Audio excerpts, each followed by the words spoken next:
E se eu te dissesse que talvez não seja o mundo que te diminui, mas as palavras que você mesmo escolhe sem perceber? Quantas vezes você já se pegou dizendo, desculpa incomodar? Acho que talvez.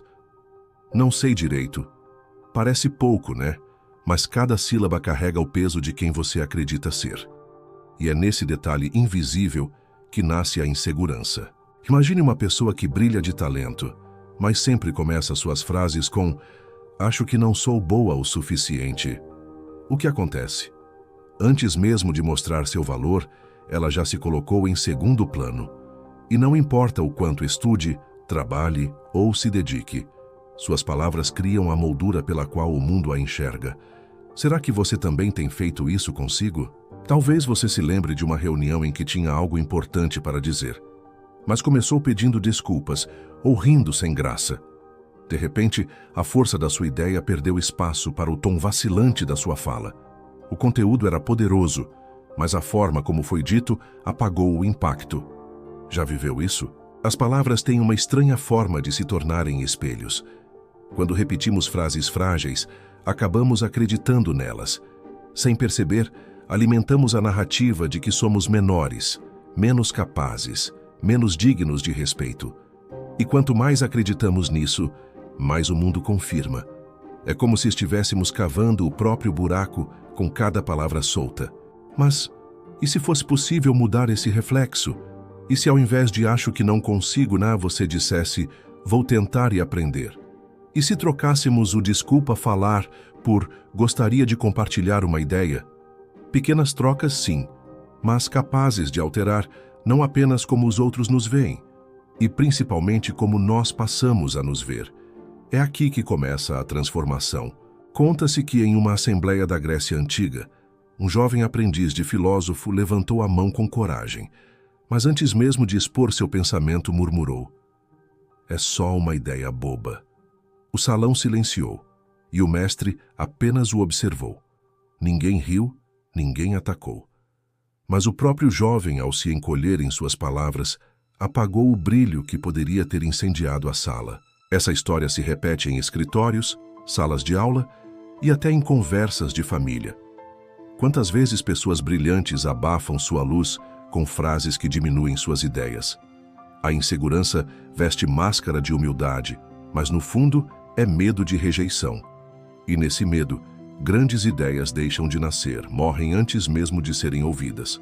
É cruel perceber como um detalhe tão pequeno pode definir destinos.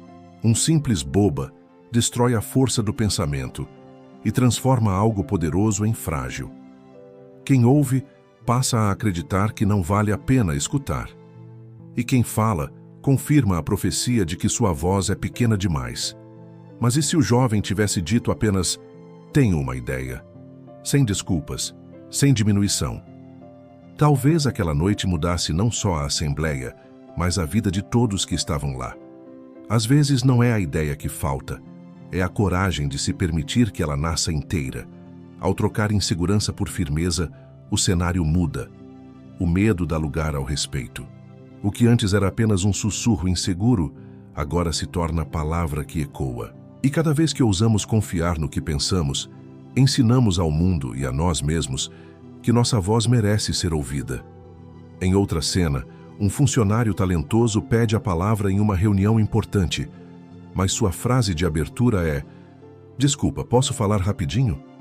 A partir daí, seu discurso já chega encolhido, sem força. Seus colegas o olham como quem assiste a um detalhe irrelevante. E, de fato, sua mensagem perde valor antes mesmo de nascer. Quantos de nós já começamos uma fala pedindo desculpas, como se existir fosse um incômodo? Essa submissão silenciosa corrói a autoconfiança e planta no coração a crença de que somos peso, de que nossa opinião é menor. No fundo, não é só uma frase, é um retrato de como vemos o nosso próprio lugar no mundo. O mais doloroso é perceber que ninguém pediu essa permissão. Foi o próprio coração, treinado na insegurança, que se colocou no último lugar. E ao fazer isso, abriu espaço para que os outros também enxergassem assim. O tom educado se torna autossabotagem disfarçada. Mas existe outro caminho. Ao invés de pedir desculpas por existir, podemos simplesmente afirmar: gostaria de compartilhar uma ideia. Respeitoso, mas firme. Sem submissão, sem pressa. Assim, a voz que antes se escondia, agora se ergue com dignidade. Quando a postura muda, o olhar muda, e o impacto também. As palavras deixam de implorar espaço e passam a conquistar respeito. É nesse instante que o mundo entende. Não se trata de arrogância, mas de presença. Porque quem sabe que sua voz tem valor, não pede licença para ser ouvido. Simplesmente fala. Quantas vezes você já disse, eu sou assim mesmo? À primeira vista, parece uma afirmação de identidade, mas no fundo, é uma corrente disfarçada. É como se você assinasse um contrato com a própria limitação. De repente, não há espaço para mudança, nem para a liberdade de se reinventar. Essa frase cria um muro invisível, alto e frio, que separa você da sua própria evolução. Ao usá-la, você não apenas se aprisiona, mas também afasta quem gostaria de ver sua transformação. Afinal, quem quer caminhar ao lado de alguém que já desistiu de crescer? E é aqui que mora o erro de pensamento. Acreditar que ser autêntico é permanecer sempre igual. Mas a verdadeira autenticidade não está na imutabilidade, e sim na coragem de reconhecer que você é obra em andamento, que cada dia é um tijolo novo colocado na sua história. Você também faz isso? Usa "eu sou assim mesmo" como escudo para não mudar? Talvez sem perceber esteja alimentando o medo de se desafiar. É mais confortável ficar onde está, ainda que doa, do que enfrentar o risco de crescer. Mas a revelação é simples. Não é que você é assim mesmo, é que você está assim agora. E o agora pode mudar. Ao trocar por "estou trabalhando nisso", você abre uma janela de luz. Deixa o ar entrar e começa finalmente a respirar evolução. Acho que não vou conseguir. Quem nunca disse isso? Essa frase tão leve ao ouvido carrega em si um veneno silencioso, porque, quando dita, já rouba de você a chance de acreditar. É como plantar sementes de dúvida no próprio jardim e esperar colher confiança. O erro está em achar que prever fracasso é um ato de prudência. Não é. É desistir antes de tentar. É gastar a energia da vitória alimentando a certeza da derrota. É vestir a armadura do medo e chamar isso de realismo. E você também faz isso, não faz? Antes de começar, já se entrega. Antes de subir no palco, já se esconde. Antes mesmo de dar o primeiro passo, já se convence de que cairá. É como se a vida fosse um jogo já perdido e o inimigo fosse você mesmo. Mas a verdade é outra. Reconhecer o medo não significa aceitá-lo como sentença. Dizer, vou tentar e aprender, não elimina as dificuldades, mas muda a postura diante delas. Deixa de ser sobre vencer ou perder e passa a ser sobre crescer. Cada vez que você troca o "não vou conseguir" por "vou tentar", abre um caminho novo. E nesse caminho, até as falhas se tornam degraus, porque não é o medo que define quem você é, mas a coragem de caminhar mesmo com ele ao lado. Sêneca escreveu: "Ninguém é mais infeliz do que aquele que se compara continuamente. A comparação rouba a paz porque ignora a singularidade da vida. Quando você diz, fulano é melhor que eu, está colocando a régua da sua autoestima nas mãos de outro. É como medir o mar com uma fita métrica. Na prática, isso paralisa. Você olha o brilho do outro e transforma em sombra própria. O talento alheio vira prova de sua suposta insuficiência. Mas o estoicismo ensina: o único parâmetro válido é o seu progresso em relação a ontem. Comparar trajetórias diferentes é um erro que sempre termina em dor. Você também faz isso, não faz? Vê alguém alcançar algo e pensa, nunca serei assim. Mas talvez o que você chame de fracasso seja apenas estágio. E o que chama de inferioridade seja, na verdade, o ponto de partida de sua própria jornada. O caminho da sabedoria é transformar inveja em inspiração. Admirar sem se apagar. Olhar o outro e dizer, quero aprender com ele, em vez de, sou menor que ele. Essa mudança sutil altera não só sua energia, mas a direção em que sua vida caminha. Quando a comparação dá lugar ao aprendizado, nasce um espaço novo, o da evolução pessoal. Porque ninguém cresce tentando ser cópia. Cresce quem descobre seu próprio ritmo e o honra passo a passo. Epicteto ensinava: não é o que acontece com você, mas como você reage que importa. Quando você diz comigo nada dá certo, está declarando derrota antes de avaliar sua resposta. É um rótulo pesado que transforma tropeços em identidade. E identidade molda destino. Essa crença nasce de frustrações passadas, é verdade, mas repeti-la cria um ciclo venenoso. Você espera o fracasso, age com medo, confirma a queda e repete o discurso. O estoicismo convida a quebrar essa roda, lembrando que cada obstáculo é também um treino para a alma. Você também já se pegou nesse padrão? Algo dá errado, e em vez de respirar fundo, você suspira. Sabia que comigo não daria certo. É como se cada tentativa viesse com a sentença já escrita. Não há chance de vitória quando o próprio coração atua como juiz contra si. Mas há outro jeito: trocar a frase por "estou aprendendo com isso". Reconhecer a dor sem transformá-la em identidade. A cada derrota, lembrar-se: já superei outras vezes. Isso não é otimismo vazio, é realismo corajoso.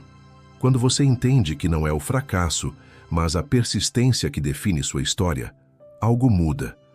O peso do nada dá certo se dissolve, e no lugar nasce a força do ainda posso tentar de novo. E essa força, silenciosa mas firme, é a essência do viver com dignidade. Reconheça o seu mérito. Quando você diz, foi só sorte, cancela em segundos anos de esforço. Essa frase, travestida de humildade, rouba de você a chance de inspirar. Porque se tudo foi sorte, então nada foi conquista.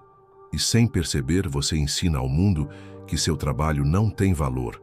Reconhecer o mérito não é arrogância, é justiça consigo mesmo. É dizer, foi fruto de estudo, dedicação, disciplina. Quando você assume sua trajetória, abre espaço para que outros também se encorajem a lutar pelo que querem. Não é sobre vanglória, é sobre consciência. Pense em alguém que recebe um elogio por uma apresentação impecável e responde, "Ah, foi só sorte." O que o outro sente? Que não há nada a aprender ali, que não houve preparo. Mas se você diz, "Me esforcei muito para isso", o reconhecimento se torna genuíno e inspira. Você também já fez isso, não fez? Apagou o próprio brilho com medo de parecer soberbo. Mas apagar a si mesmo não ajuda ninguém. Pelo contrário, desvaloriza o caminho que trilhou. Quem não valoriza a própria história acaba acreditando que não tem história para contar.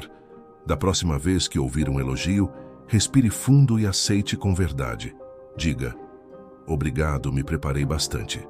Essa simples troca de palavras fortalece sua autoestima, honra seu esforço e mostra que conquistas não são obra do acaso, mas da coragem de persistir. Substitua a autodepreciação por afirmações de construção.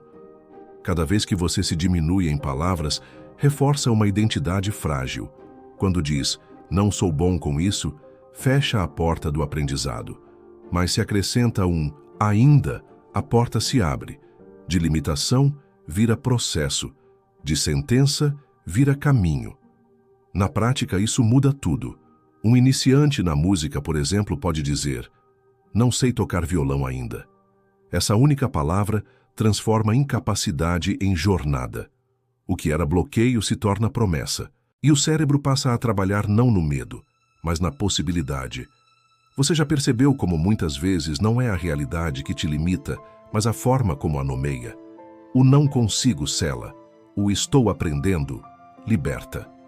Palavras criam molduras mentais, e dentro delas cabem ou paredes ou janelas. Você escolhe. Não se trata de negar dificuldades, se trata de olhá-las com coragem. Quando você troca a autodepreciação por afirmação construtiva, alimenta respeito próprio e ganha respeito alheio. Ninguém confia em quem já se declara derrotado antes de tentar. A lição é clara, seja justo com o seu processo. Nomeie-o como ele realmente é, uma construção. E cada vez que acrescentar um "ainda" ou "estou aprendendo", você não apenas muda a frase, você muda a direção da sua vida. Lembra do jovem que começou a falar dizendo, é só uma ideia boba? Agora imagine-o novamente, mas diferente. Ele respira fundo, olha nos olhos de quem ouve e diz, tenho uma ideia que quero compartilhar. O mesmo salão, as mesmas pessoas, mas a energia mudou. O medo perdeu espaço. A voz ganhou vida. As palavras carregam poder invisível. O que antes era prisão se transforma em liberdade. Cada ainda estou aprendendo, cada vou tentar, constrói uma nova narrativa. O jovem à mudança não exige perfeição, exige consciência. Pequenas trocas de palavras alteram hábitos, hábitos moldam identidade, e identidade transforma vidas. Não se trata apenas de falar melhor, mas de se posicionar com dignidade, coragem e amor próprio. A forma como você se comunica consigo mesmo define o tom da sua vida. O mundo percebe sua presença antes das palavras. Escolha palavras que te elevam, que mostram quem você é de verdade. Cada vou tentar, cada estou aprendendo, é um passo para viver de forma plena e autêntica. O jovem que antes se encolhia agora se apresenta inteiro, dono da própria história. E você? Que história quer contar com a sua voz hoje? Se quiser continuar essa jornada comigo e juntos transformarmos a maneira de falar, de ouvir e de existir, inscreva-se no canal.